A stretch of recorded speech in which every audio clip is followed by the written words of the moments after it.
რომ ღვთისშვილის საქციელი განვიკითხოთ. ვინ მოგცა ჩვენ ამის რა განა ჩვენ მასზე უკეთესი ვართ და როდის შემოდის განკითხვა ადამიანში? როდესაც მათ ადამიანს გონია, რომ ის მასზე უფრო უპირატესია. აი როდის განიკითხავ ადამიანს და განკითხვას რა ახასიათებს, ხო? ზოგადად რო ავიღოთ, აი საჯულობისთვისება რა არის? რომ განჟი რატო? რაღაცა კონკრეტული დააშავა ადამიანმა და შენ ამბობ, რომ ეს არ უნდა ექნა.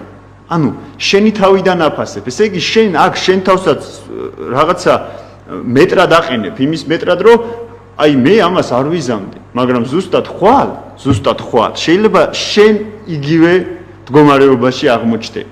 ამიტომ საჯულობა ეს არ არის ადამიანისთვის ბოძებული უფლება, რომელიც ღმერთმა მისცა ადამიანს. საჯულობა ეს ღვთის არის. ჩვენი ღვთის მიერ ბოძებული უფლება რა არის? თანადგომა. რისთვის იქმნება ევა? რისთვის იქმნება? დავსვათ კითხვა. რატომ უქმნის ღმერთი ადამიანს ევას? იმიტომ რომ მან სამოთხეში მოიწყინა. სად მოიწყინა? სად? აი უბრალოდ ეს კითხვას დავსვათ. ადგილას, სადაც ყველაფერი იდეალურად არის მოწყობილი. ადგილას, სადაც ყველაფერი მშვენიერია. ადგილი, რომელიც თავად ღმერთმა შექმნა. და მოიწყინა. რა არის მოსაწყენი? რატომ? იმიტომ რომ მისი მსგავსი არ ყავს. იმიტომ რომ მას ვერავინ ნუგეშს ვერ მისცემს. ნუგეში რაში ჭირდება ადამიანს? იტყვის ადამიანი, ხო? ყველაფერი აქვს სამოთხეში. მისნაირი ჭირდება და ეს არის მისი ნუგეში, ხო? ესე იგი, ჩვენ ადამიანები ვართ შექმნილი იმისთვის, რომ ერთმანეთი ვანუგეშოთ და არა ერთმანეთს საჯულად დაუდგეთ. და ამის მაგალითია მთელი წმინდა წერილი.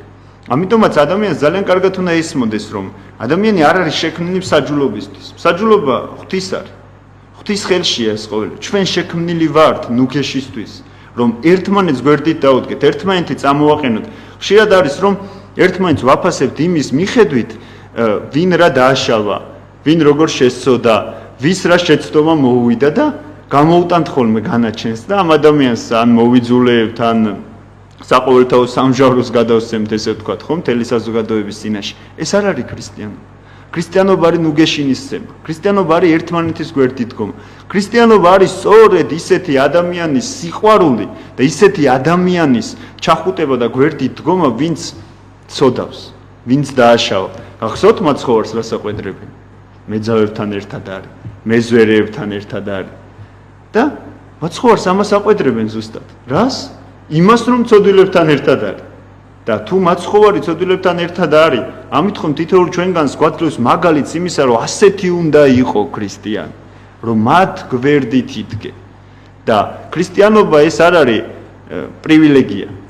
ხშირად ძალიან ბევრ ადამიანს გონია, რომ ქრისტიანობა ეს არის პრივილეგია. ქრისტიანობა პრივილეგია არ არის. ქრისტიანობა არის პასუხისგებლობა. პასუხისგებლობა, რომელიც ღვთის წინაშე გაქვს აღებული იმისა, რომ წყურვალს ასმევ, რომ შიერს აჭმევ, რომ საპატიმროსა შინამყოფს მოინახულობ, რომ სნეულს უმკურნალებ. აი ამის პასუხისგებლობაა ქრისტიანობა და არა პრივილეგია. რომ მე ქრისტიანი ვარ და ჩემი გადმოსახედიდან ეხლა მე ვიქნები მსაჯული თითოეული ადამიანის.